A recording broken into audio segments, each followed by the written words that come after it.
Hello guys, so today I wanted to film another video and just keep the momentum going. I'm loving posting daily at the moment. I posted a video about being alone and how sometimes the thing that we want the least, which can be being alone, is actually sometimes the thing that we need the most in that time. I think this isn't always the case. I want to just say that if you're someone like me who can struggle socially a lot of the time, gets quite burnt out from being busy and also has social anxiety, there's some times where we do need to gently push ourselves a little bit more in order to experience life while we're here. But I think there is also a lot to be said for truly feeling comfortable in your own company.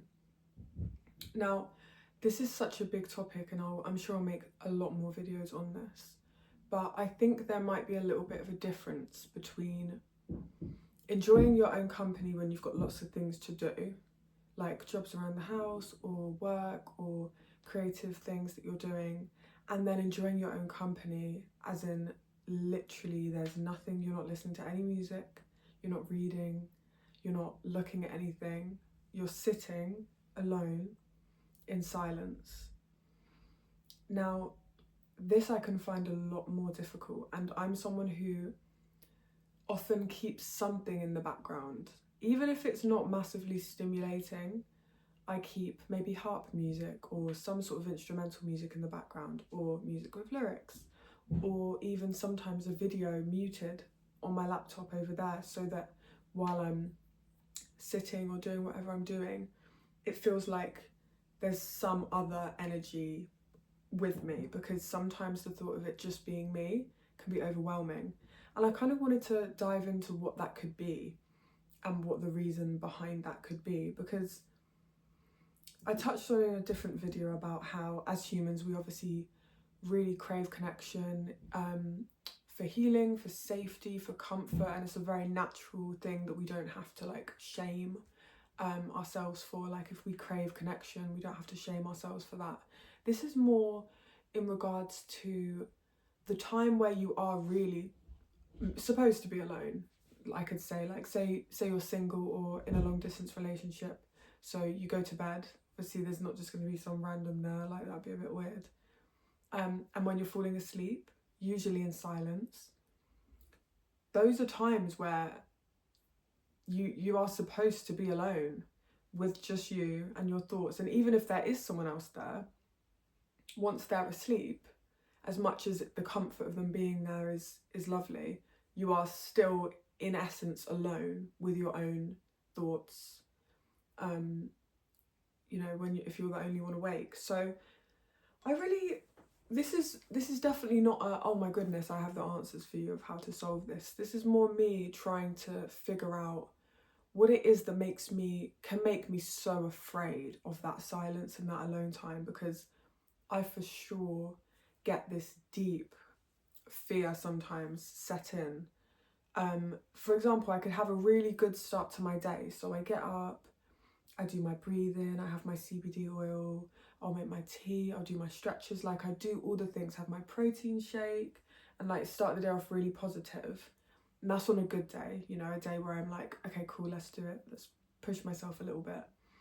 But I find that even when I've got lots of things to do, I can really struggle with being alone with my own thoughts and how far I can run with them, because I don't know about you, but this little brain of mine can take me to the wildest places that I do not need to be going to, places that fill me with dread, anxiety, just fear in general, sadness. And if I allow my thoughts to run away, they will go, oh my gosh, to the hills and back. So I'm trying to really strike a balance between allowing my thoughts to do what they want to do and ebb and flow and change. And sometimes I have a plethora of beautiful thoughts, and that happens often as well.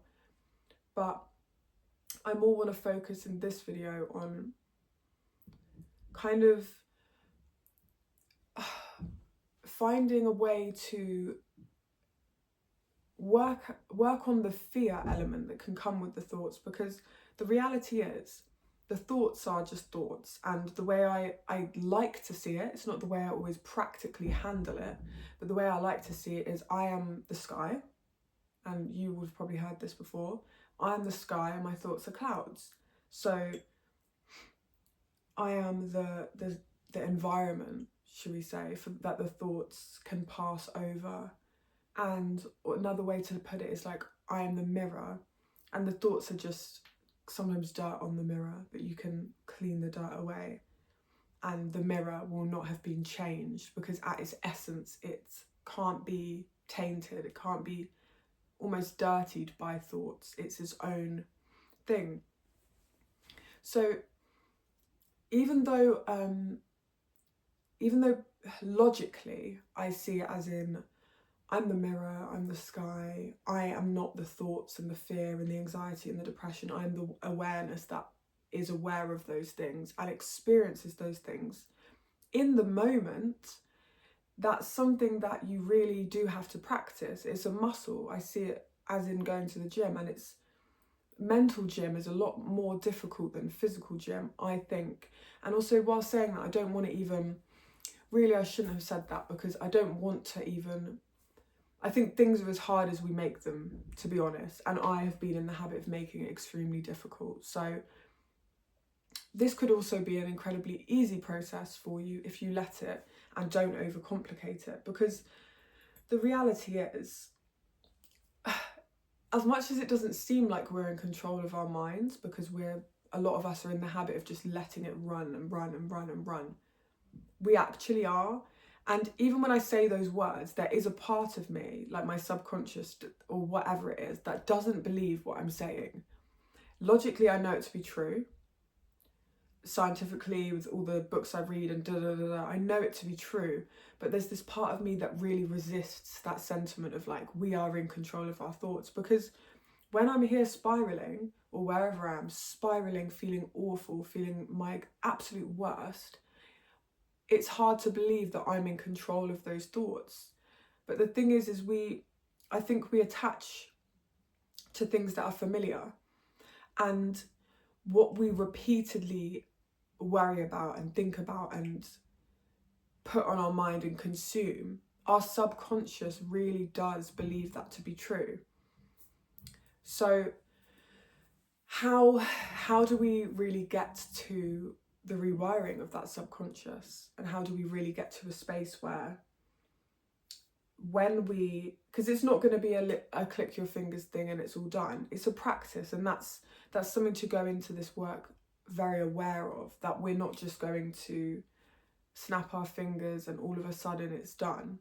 When the conditioning has been so lifelong and so deep, it's going to take a little bit of time. That can vary. That could be a week, and you'll put it in the work, or maybe I just said my own name, or maybe you don't make it too difficult and you're like, this is going to be easy, therefore it's easy. There's no one size fits all to this. For some people this is going to be easy because they've decided it's easy, they're not going to overcomplicate it.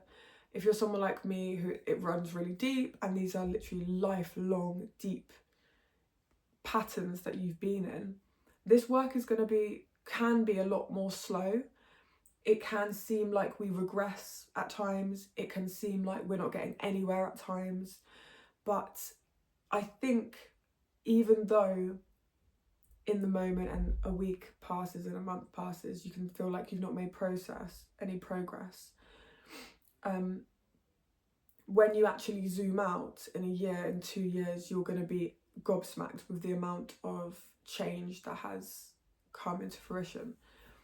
So things that I like to do, and that I'm in the stages of practicing to help me with this, I'm making sure that the things I consume almost passively, so videos that I might have in the background if I do that, music that I listen to, I make sure that the stuff that's going in and I might not be paying full attention is somewhat beneficial, or at least not detrimental. Now, I don't do this perfectly. Every now and again, my luteal phase comes around. We love that. 2 weeks out of the month can be quite awful. I do let myself have a cry. I'll put on some sad songs. If I'm going through difficult times, sometimes I'll listen to sad songs. I will say I don't think it gets me anywhere, so I just want to put that out there. I don't think it's beneficial, and it's something I am getting more conscious of, and I'm experimenting with allowing myself to sort of indulge in my feelings for a while, but also being aware of the implications that this can have later down the line, because the things we think cause feelings in us, and those feelings cause us to act in certain ways, and those actions are the things that then shape our lives. So it's important to keep track on what is going in, because as much as like, cool, our thoughts, it seems like they come from here, a lot of it is coming from external sources and forces, and we want to make sure that we're not chatting to people who are negative all the time and all of these sorts of things. So another thing I like to do is affirmations. And I've always been someone who, I would have loads of affirmations and I used to like put them around everywhere and whatever. I actually think what I'm trying currently is having one. So whatever that might be, for you, it could be, say you're really shy. You're experiencing being a really shy person at this point in life and you want to feel confident. That would look like, I am confident in my ability to show up as myself. And instead of overcrowding your subconscious with all these new beliefs that you're like, I don't believe that, I don't believe that, I don't believe that, I don't believe that. Start with one, or go crazy, absolutely up to you. But I think starting with one that you feel would cause the biggest transformation for you is amazing. Also making it, there's ways that you can word it so it feels less like a lie to yourself. Because if you are someone who's constantly shy and can never make eye contact, and then all of a sudden, oh, I'm the loudest person in the room, affirmation isn't really gonna, that's not gonna fit, because maybe you don't want to be the loudest person in the room. Maybe you would just like to be a little bit more willing to go out and have a chat if you saw someone that you felt drawn to, or whatever it is. So that could look more like, if it was more of a subtle one and you're feeling shy, that could look a little bit more like, it's safe for me to push myself a little bit more, something like that. Where, so it's like an affirmation, and it's not like, yo, I'm the confident, I'm da da da da da da, like all of that, because that just, you can do that if that feels good and it feels like with some time you're gonna really, that's gonna really work for you. Go shoot for the stars. Like, I like to do some quite big dramatic ones and then some more subtle ones. But yeah, I've forgotten the one that I just came up with. But yeah, it's safe for me to express myself a little bit more, or it's safe for me to be seen. And that for me, that sits a bit, it's more easy to believe and to get into the habit of believing quicker than I'm the most confident person in this room, because the reality is a lot of the time I'm not. I'm not saying that will never be the case, but I shut that one down too soon. And the point is, they're meant to be something that's like you aspire to believe, but also something that you can accept as being remotely true in a believable way. Do you know what I mean? So affirmations are a great thing. Another thing is EFT tapping. And if you haven't heard of EFT tapping, it's called emotional freedom technique. And it's basically tapping on certain meridian points that we have on our bodies. And while we do that, we repeat affirmations to ourselves and things that we want to believe. And this really helps us program this into our subconscious and our nervous system. And if you're interested in that, I would look into that yourself. I haven't got like the information right in front of me, so I wouldn't want to give out anything that wasn't completely on point. But I know for myself, when I follow along on videos on YouTube, I see huge benefits in how I feel, how capable I feel, my mood, anxiety. There's a lot of them. There can be a lot of tears because sometimes you're tapping on the points, whatever points you're tapping on, you change throughout the sessions, and you're saying things, and it's like you're saying things that you've always wanted to believe to be true, you've always wanted to hear, you've always wanted someone to tell you, to comfort you, saying this. And the act of saying it to yourself in this really raw way, and you hear the person saying it on the video that you're watching, and then you hear your own voice and you're tapping, and this really opens you up to receive this at a deeper level. I think it's amazing. So yeah, that's been really great to help me with like feeling less terrified of the quiet. And obviously with the EFT tapping, that's something that you would do. That's obviously a thing that you'd be doing, but it still then has the impact carried through into the time that you spend alone in silence, whether that's meditating or whatever it's doing, maybe just stretching your body and making yourself feel really good and whatever. What else helps? So for being alone in the silence, like, I'll be real, I struggle with it. And I'm not trying to put that out there and make that my reality, but the truth is I want to meet you guys where I actually am currently and where I am a lot of the time. And I think in order for anyone to be able to relate to me, I need to, instead of acting as if I'm already at the place I want to be, which is how I am off camera as much as I can be, when I'm on camera, I really want you guys to see that I have a lot of struggles, a lot of things that I struggle with every day, just like everyone else. And it's a journey, and I'm very much, it feels like I'm so deep in this journey because as far as I can remember, like, my memory doesn't go too far back, but I have memories of experiencing anxiety and depression from the age of 13 and probably younger. Well, definitely anxiety younger, but depression in a really serious way from about 13. So I get the very lows, I get the very highs, I get the dread, I understand it. Like, at a very deep level, I fully understand it. And it's something that visits and says hello, and I handle it however I handle it. And that really varies from time to time. Some days, the way I handle my anxiety is I EFT tap, I'll do some art, I'll journal, I'll call a friend, I'll go for a walk, I'll have a bath with Epsom salt, I'll meditate, I'll sing, some days how I handle it is I cry in bed for hours until I've completely exhausted myself. And as much as I wish I could say I always do all the other things, that's just not the reality of how I'm able to cope all the time. So I just need that to be said as well, because I don't know the best way. I'm very much just like everyone else, figuring this the fuck out on my own, pretty much.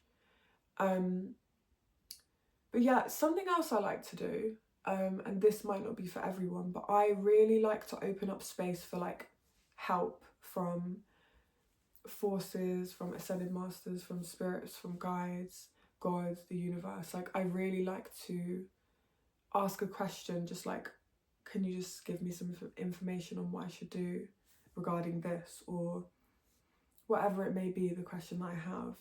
And sitting and allowing myself to kind of receive things and then writing it down and seeing how I feel about what's come up. That's really helpful. Yeah, so I feel like instead of trying to get to a place where I'm no longer ever scared of being alone and no longer ever dreading it sometimes, or it's more getting to a place where I can accept that those feelings are going to come up sometimes, and I don't need to be scared of the feeling of fear, which is kind of a mind fuck to say, because it's like fear itself is a scary thing, but sometimes I feel like maybe I'm more scared of the fear than the fear itself being the thing that scares me. How do I word that in like a, it's almost like, the fear comes and like this thing comes, right? This anxiety, this fear, doubt, thoughts come in, worries, and they're there. But they are not the problem, because they just come and they will go. The thing that I'm scared of is the attachment to them and feeling like I need to solve them, feeling like I need to label them, feeling like I need to escape them. That's what causes the most suffering for me personally. So as much as it would be nice to never experience fear and never have it come up, at this point in my life it still does come up. So it's about making space for that to arise. And something that I've thought about before is, how sweet would it be if every time fear came up, anxiety came up, worry came up, there's a couple of ways we could look at it. We could either label them a really funny name. So anxiety could have a name like, I don't want to say a name in case someone's got that name and then they're offended because I think it's funny, but a name that you find funny. And that's like a quite funny way to go about it, because then it's like, oh my gosh, you can tell them in your head, you can be like, insert name here, you're being so silly today. Something like that to add a little bit of humour into it, because it can feel so dense and so dark and heavy and painful that a little bit of humour can help. Another way that I look at it a lot more often, and that resonates for me, but I find it a lot more emotional than calling it a funny name, is when the worry comes up, instead of being like Mazey, like this Mazey who's 26 is worrying, I tend to like look at a photo of me when I was like 2 or 4 or something and remind myself that really it's her who's worried, and it's her who's scared, and it's her who needs to cry, and it's her who wants love and is craving attention and wants someone to play with her. And when I reframe it in that way, I no longer want to shun and suppress those feelings, because that almost feels like me doing a disservice to her, to the young version of me who just wants to be heard. And so sometimes, ironically, the more we try to push these things away because we can't handle them, they're too much for us, they actually just shout louder and louder and louder, just like a toddler having a tantrum, just like little me having a tantrum. And then funnily enough, as soon as you say, oh my goodness, I'm experiencing some anxiety right now, let me just take note of that. Okay, feeling some anxiety, all right, I've noted it. What can I do to make myself feel a little bit more seen, a little bit safer in this moment? What can I give myself? And again, this is a practice. This isn't going to be you just nail it every time. If you do, props, well done, because it's work. It's real work, and a lot of people won't recognise that this is real work. And I think that shows in the world, but there's also so many people who are doing this work, and it's a better way for us to spend our time to focus on the people who do want to do this. And also to acknowledge the fact that doing this is a lot, and if someone doesn't want to look into their shadow and the things that scare them, respect that, because we all do this at a different point in our lives, if we ever do it. And I also understand why people would want to just avoid this completely, because it is scary sometimes, but it's so rewarding. And I know, as someone who wants to have kids, I want to do as much as I can before that time. And I'm always going to be a work in progress. I'm never going to be perfect. I'm going to just be a normal mum like everyone else. But yeah, I'm not pregnant, by the way, before there's accusations. I need some more time until that. But I want to do as much as I can for me, make sure we're doing it for ourselves, but for my future kids, for the people around me, you know, like family and friends and everyone. I want to make sure I'm showing up. And the beautiful thing is when you show up and do the work and but in a beautiful, caring, forgiving way for yourself, because this isn't something, like I said, where you just push through and then it's all done. Make sure we take time with it and give ourselves breaks where we do indulge and we watch funny comedy stuff and whatever that is for us, and we have breaks from the work, but we give others the inspiration and the permission to show up as well and to begin doing some work as well. And one more thing I do want to say is, please don't wait until you feel like you're worthy, or you feel like you're completely healed, or you feel like you've figured everything out before you allow yourself to start living an amazing life. Because, take it from me, someone who's like locked herself away from the world, and is only now just starting to like come back out, that I realised I've done so much work, and that's beautiful, and I'm proud of myself for it. But if you're not living, there's no point. So show up messily, show up imperfectly, and spot the things in the world that bring you immense joy, like flowers. Like I keep glancing over here because I bought myself flowers. This is just some of them because I've put them in little jars around my room too. But like, buy yourself flowers, mate. You don't need to wait for someone else to buy you flowers. If you like them, buy them. They're beautiful. And just, yeah, take it all in. Make notes of the things you love. Pay attention to the details. Slow down enough to pay attention to the details that other people might miss, because they're walking so fast. Yeah, it's safe to be alone. It is safe. And in this moment, you're safe and you're gonna be okay. So yeah, thank you for being here. This was fun.